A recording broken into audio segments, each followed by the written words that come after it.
Green Team Academy Podcast, episode 70. If you've been putting a ton of time into working for the planet and wish that you could do it more and wish that you could get paid for it, then you're going to love this interview with Lisa Yee-Litzenberg of Green Career Advisor.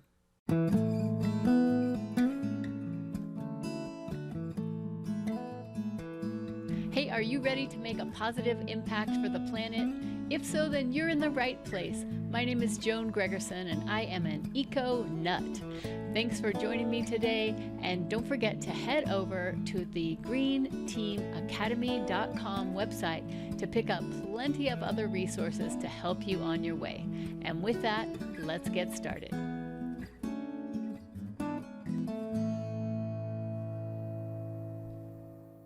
Oh, hello there, Green Team.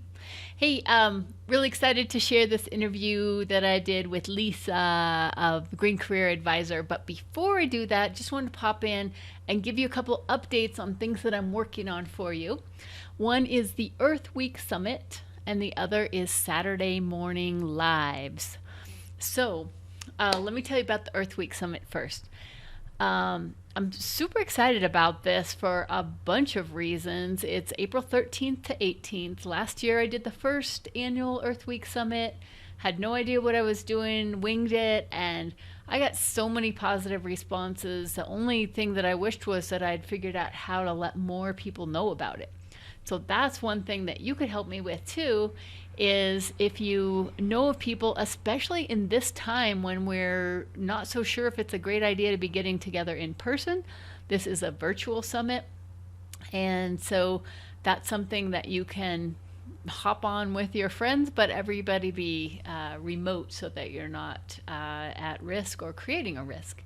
So it's April 13th to 18th, and the theme is Grassroots Climate Action Teach-ins. It's 6 days of 2-hour sessions, and there's a really exciting part of this that we just pulled together is that in addition to having these live sessions together, we're also providing a way that we can be part of something called UN 75. And what this is that it's the 75th anniversary of the United Nations, and they are doing a global consultation. So going out and asking people, what do you care about? And what do you think should be done? And then they're gathering up all this information to present to the United Nations 75th Assembly, as well as to present to other decision makers like members of Congress. So that's a pretty cool aspect of it. And the other thing is that with the theme being grassroots climate action, what I wanted to do was bring together people that are out there doing things. So, it's hard to know if our world leaders are going to get this thing figured out. So what if they don't? Well, what if we could? And so that's what all the different folks that I have lined up for you here are going to be talking about, what they're doing around zero waste diversion, around renewable energy, and farmers markets, and urban farms, and oceans, and plastics, and animal sanctuaries, all kinds of ways that people are finding that the environment is personal to them. They're getting together and they're making a difference.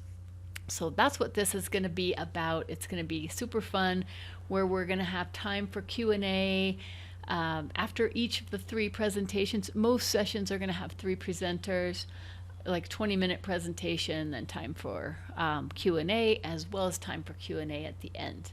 So it's going to be a fun experience. So we're spanning the whole realm here, from grassroots climate action all the way up to informing the UN and other decision makers. All right, so definitely grab your seat for that. I'm not sure how many people are going to be able to fit on these live sessions, so definitely reserve your spot now. And the other thing that I wanted to tell you about, you can just go to greenteamacademy.com to find the link, but this is my Saturday masterclass, and this is a little bit different thing than I had been doing before. What this is now is live. It's Saturday morning live, so it's kind of like Saturday Night Live, except with only one comedy writer. And the focus is going to be how to make a huge eco impact fast.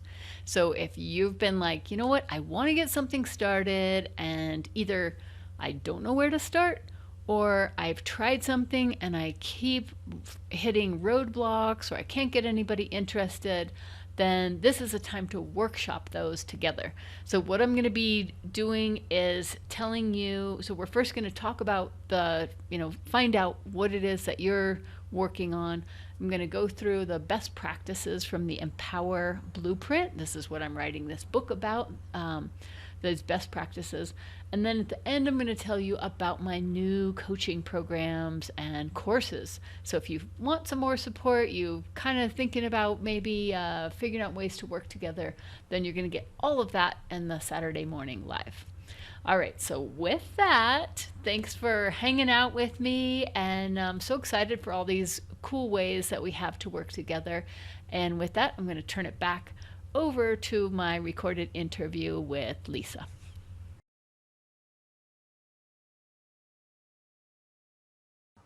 Hey, Green Team, welcome back. So nice to be hanging out with you again today. Today's podcast interview is a really special one. You know, a lot of us feel very passionate that things need to change and we need to get this thing turned around. And we're spending time outside of our regular jobs to work on this.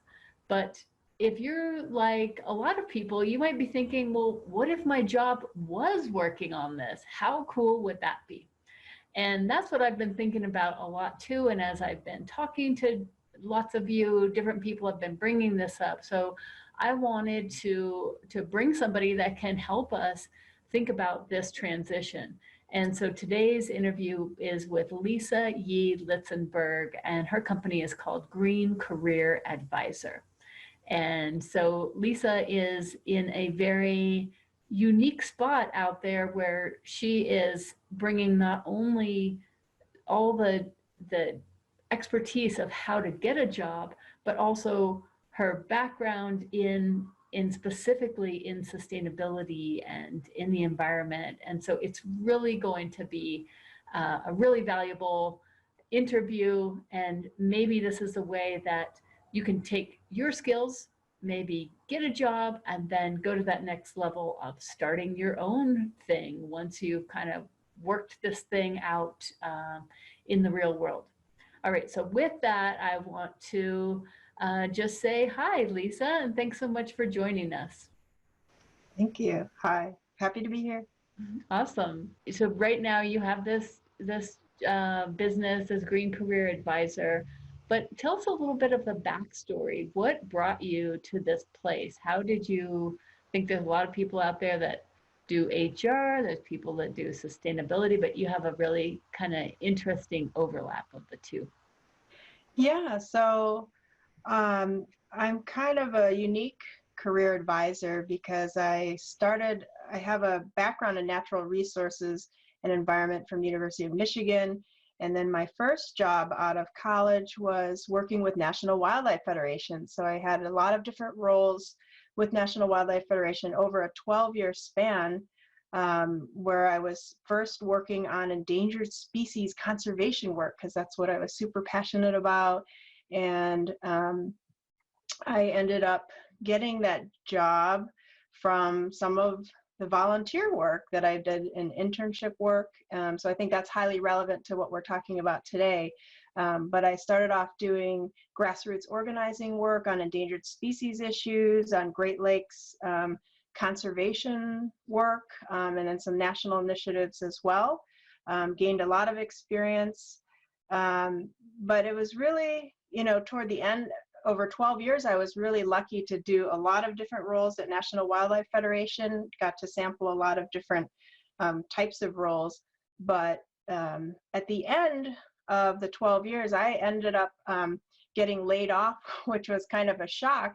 So it kind of forced me to kind of reimagine my career. Where did I want to go from here, from something that I was super passionate about, had gained a lot of skill sets. And so I think what I want to say is like the process that I took in order to try to figure out the next steps, which is what maybe some of you are thinking about in terms of your careers. How can I get from my career here to doing the next thing that, you know, might be different that I want to do? So I basically took some time to think about what were the things that I was most passionate about. You know, I had 4 or 5 different roles at National Wildlife Federation, many of them that I love, but there were pieces I found that where I was just kind of going along with my career and doing some of the tasks that, you know, maybe I didn't enjoy as much. And so it was a perfect time for me to sit back and kind of reflect on what were the pieces that I enjoyed most about my work at National Wildlife Federation. And that really was the mentoring of students and women leaders in the environmental field. And so that process made me think, what kind of job could I get in the environmental field where I could mentor more students, more women leaders in the environmental field. And then I thought of a career coach. And then I also thought, okay, that's great, but who would hire a career coach in the environmental field? And so then my next step was thinking about what employers would hire for that role. And then I thought University of Michigan, because they have a nice environmental natural resources sustainability program. That's where I went to school.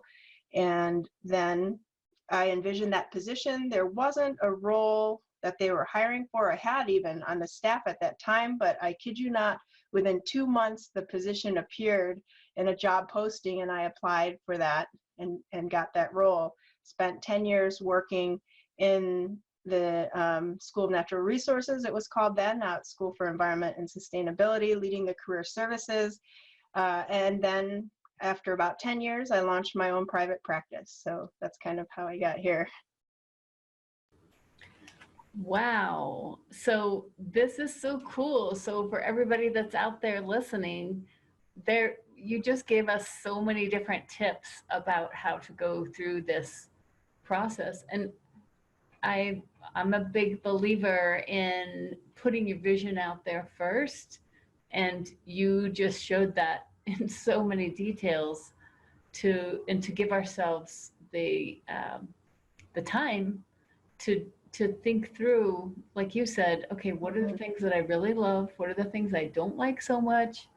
And how could I make that my career? And then it seems like you manifested that job at the University of Michigan and then taking that on to then start your own business.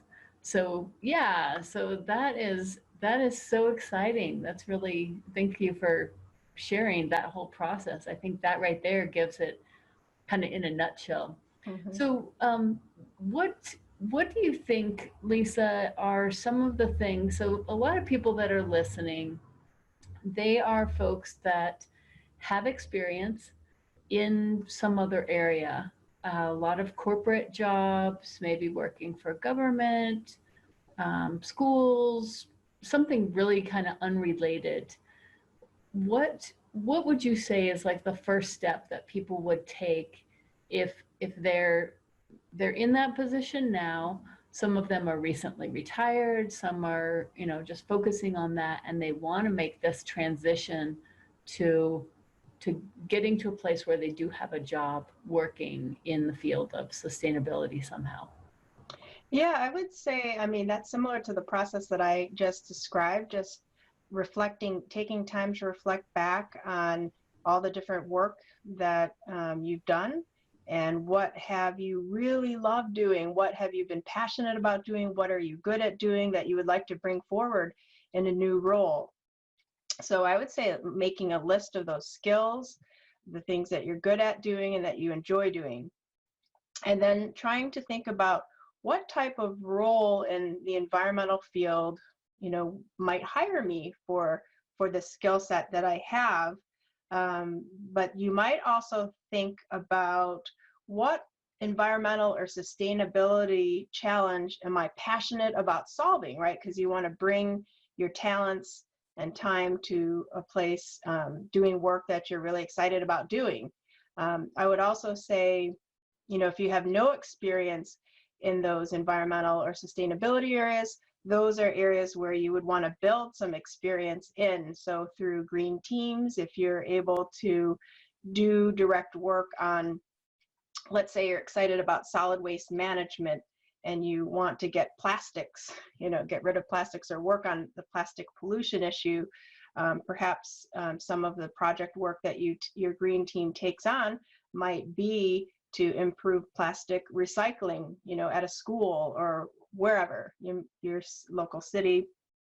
And then those are things then you can add on your resume, because it's, a lot of what I'll be talking about later, what I call universal job skill sets, which many of you may have already built through some of the work that you've done. Those are great, but green employers are going to want to see hands-on experience that you've had in those applied environmental fields, whether it's, plastic pollution management or other sustainability projects or water issues. You want to demonstrate some experience in that. So volunteering is a great way to add that to your resume. So you're saying there's really just two pieces to focus on. One is get some relevant experience in the area that you want to tackle. And as you said, that's pretty easy to do. And, start your own green team, go volunteer, be on a board, a citizens advisory board, something, so that you start getting that hands-on knowledge and expertise and something to put on your resume. And then the other is what you call the universal job skills. And so should we talk about that? Yeah, let me add two quick things before jumping into universal skills. I would also add the other things that people can do would be to then actually go and find some green job postings that might excite you. So as I was using the example of plastic pollution work. So if you're finding a job posting working on plastic pollution, really look at those job postings to see where your skills match. And then very importantly, where are your skills gaps, right? Education and or skills gaps. So that will quickly tell you what's within your reach. Maybe you just need to take, a class or two, or maybe it's just, gaining some relevant experience in that field working on these projects. So looking at actual job postings, I would highly recommend as a concrete step where you can really see in a concrete way where your skills match up and where you need to gain some additional experience or skill sets. And then lastly, I would say take time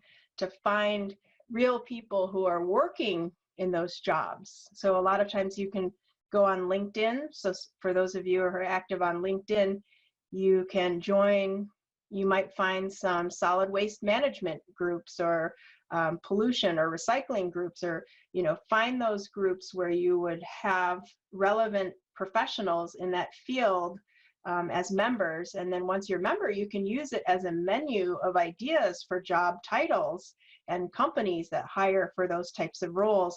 And then you may even be able to reach out to some of the people who are members of that group like you and set up an informational interview to learn more about that field, that position, and that organization. So those are two things I wanted to add. That gives a very, as you said, a very concrete step for people to do. And again, it's not just like, oh, I want to work in, saving the rivers. Mm-hmm. It's not just kind of this general idea, but you get into a river restoration group and start seeing what the job titles are, where they're working, mm-hmm. what kinds of projects they're doing, and job postings if they come up, and then doing informational interviews. So that's another great step. I think it also helps with that kind of manifesting, that vision type of thing. If it's very broad and murky, you are less likely to believe in it. But once you know, like, real people that have these real jobs, it's like, okay, I can see myself in that. So on all levels, it kind of paves the way for you to get there. Yep, and starting to build your professional network, right? As you talk to these people, they may be the ones who tell you about positions that open up in the future. So right. So do you want to You want to share your screen now and show us what you're thinking about with the universal job skills? I think this is an interesting idea.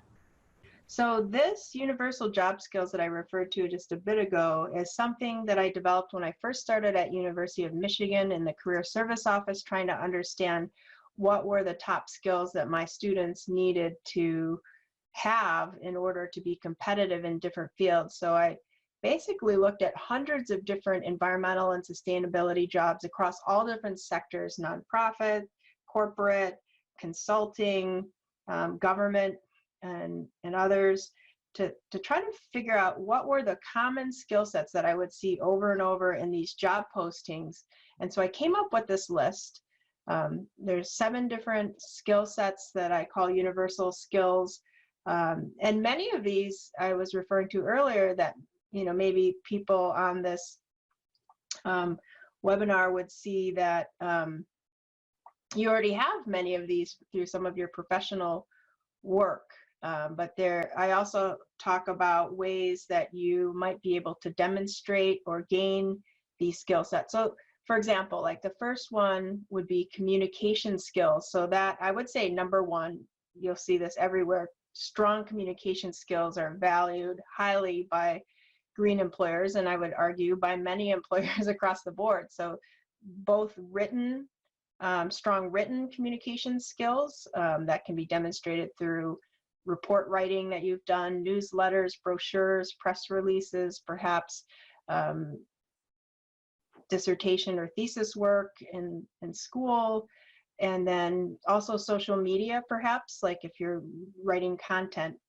Verbal communication skills would be things like having conducted public presentations, maybe you've had some teaching roles informally or formally, and maybe worked with some media. Maybe if you're involved in media and communications, having worked with radio and TV or print interviews, for example.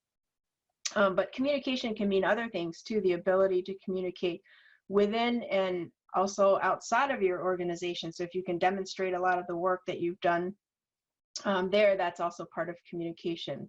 Multidisciplinary team experience. A lot of employers are looking for people who have the ability to work in teams that have, many members with very different skill sets than your own, and being able to pull everyone together to collaborate on those teams. So that's important to demonstrate. Interpersonal skills are more of a soft skill. So the ability to build strong, effective working relationships with others, maybe building coalitions or bringing on maybe new partner organizations you've never worked with, are ways that you can demonstrate that. And then there's management skills, looking at anything from project management, people management, developing the vision for a project, ability to adapt to change that may happen on a project, managing your time, budget development, and fundraising, for example, are some skills. So again, many of these I would envision that some of you already have developed these skill sets. Leadership, the ability to show initiative. So leadership roles that you've taken on, that can be in the working world, but it can also be with like a green team, right? So if you're the leader of a green team or managing multiple teams, that can demonstrate leadership, but also like showing initiative. So that's a little bit harder to demonstrate, but most employers like someone who doesn't wait around, to figure out how to make things better. So it's somebody who maybe sees a problem or a challenge and takes it on, makes a process more efficient, improves a program, whatever it is. They show initiative, not necessarily having someone have to tell them to do that, but they take it on themselves to make something better, showing initiative. Technical skills, that's very individual, I think, to the position. So that one, I'd say just look to the specific job postings that you're interested in, and then find out what sort of technical skills, software, etc., that you might need in that field. And those might be areas where you might need to take a class or two. Analytical and problem solving skills are also highly valued. The people who can creatively solve challenging problems. but also do analytical, perhaps data analysis for some positions too. So those are the ones that I wanted to highlight as universal job skills that are highly valued. So if you have some of these, that's great news. If you don't, there are ways you can look at this later to see how you might demonstrate that or gain those skills. Lisa, this is brilliant. Don't be fooled because it's 2 pages long.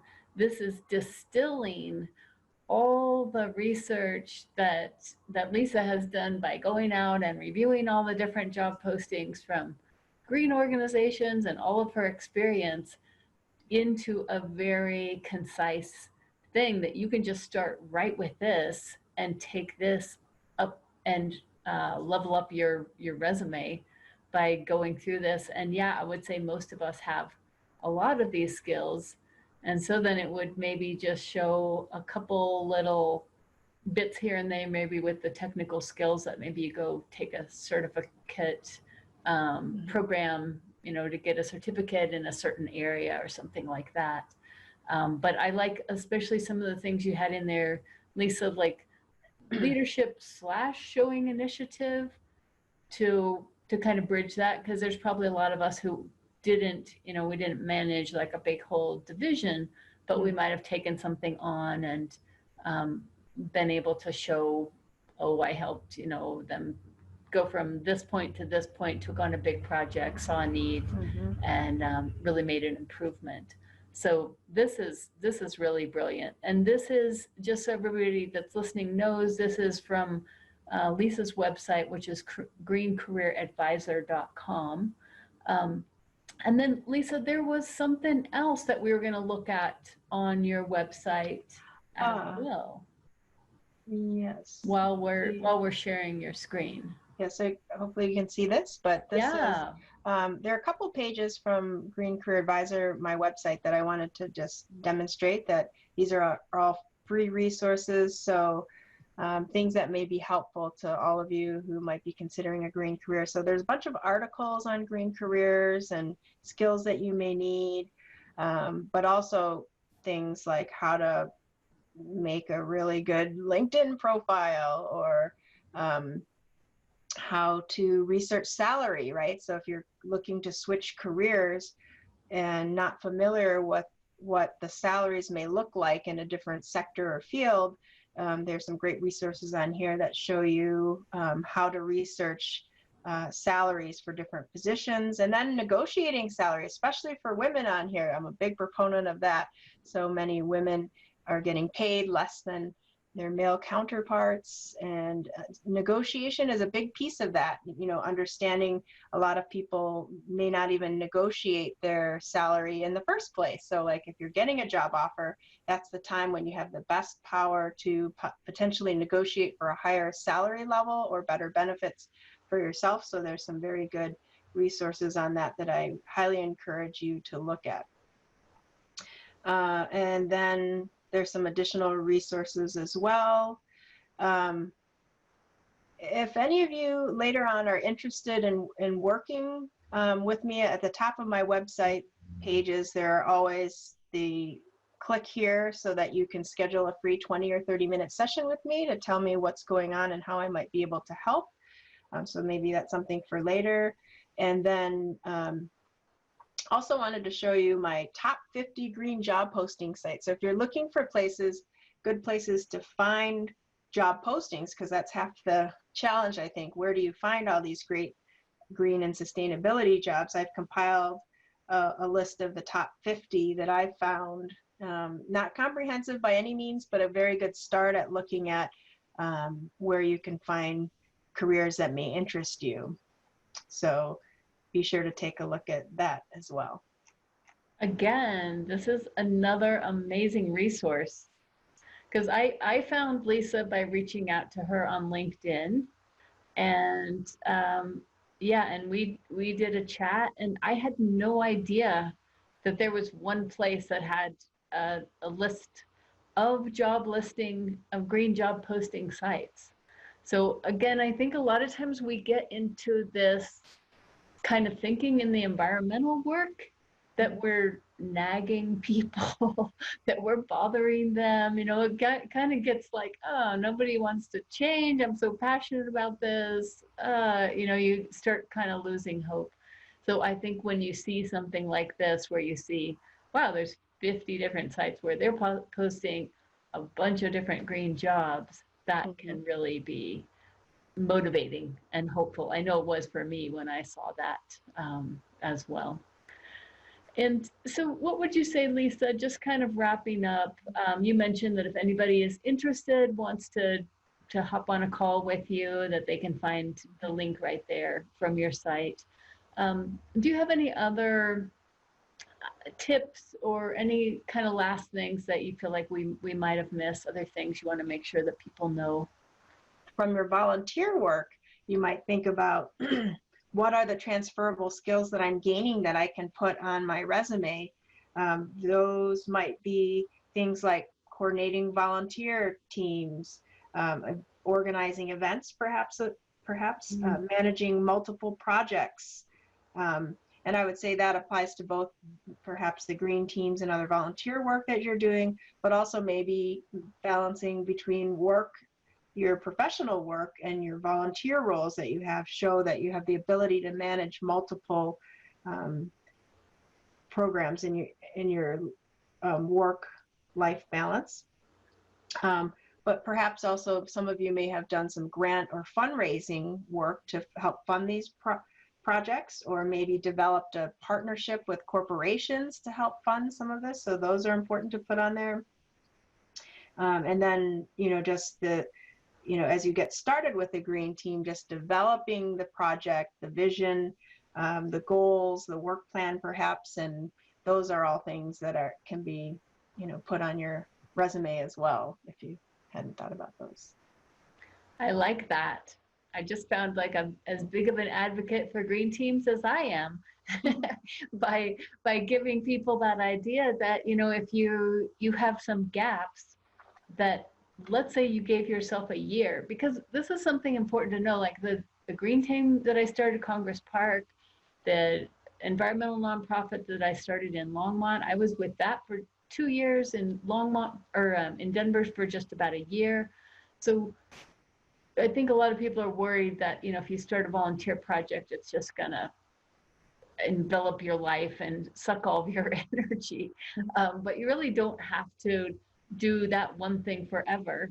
And so thinking about this idea, like, yeah, what if I just started a green team, we worked for a year and see what we could get going.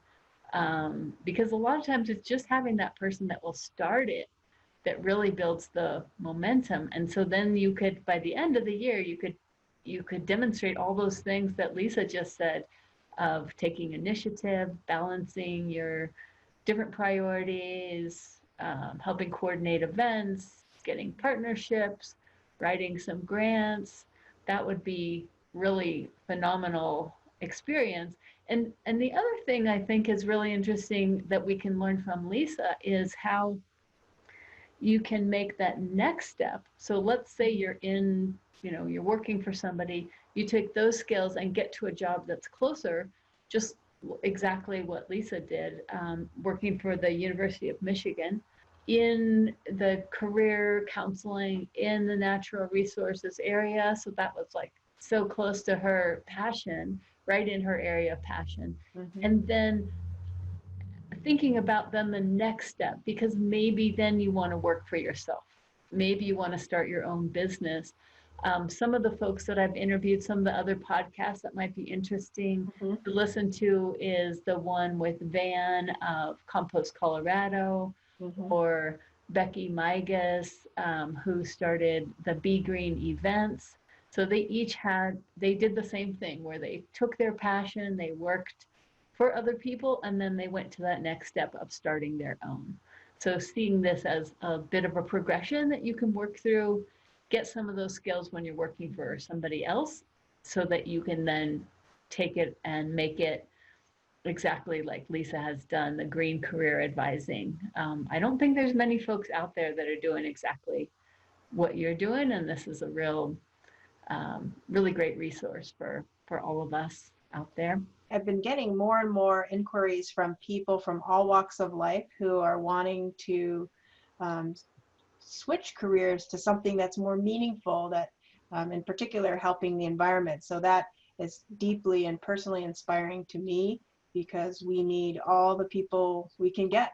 Frankly, we have so many complex environmental sustainability challenges, from biodiversity loss to climate change to plastic pollution, etc. It's just inspiring to see that so many people are interested now to come forward and change careers, even late in life. My personal view is it's never too late to make a difference and to make a change.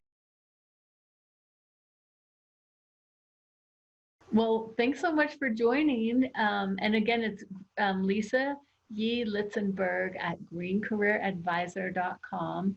Any last little tips or anything else to share as we're signing off, Lisa?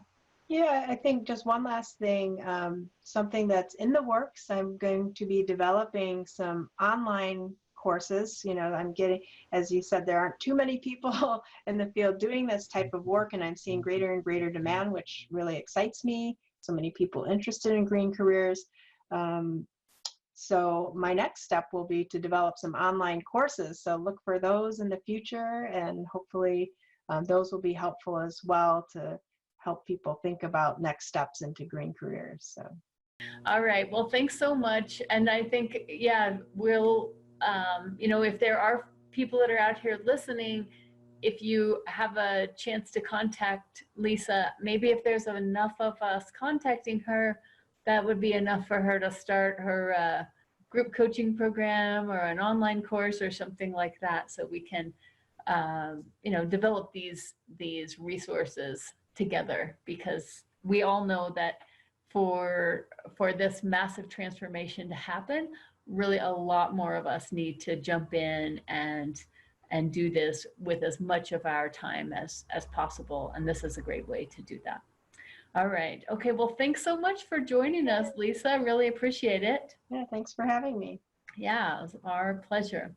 All right. Well, thanks everybody in the green team out there. And remember, the time for action is now, because there is no planet B. See you soon. Bye. Bye, Lisa. Bye.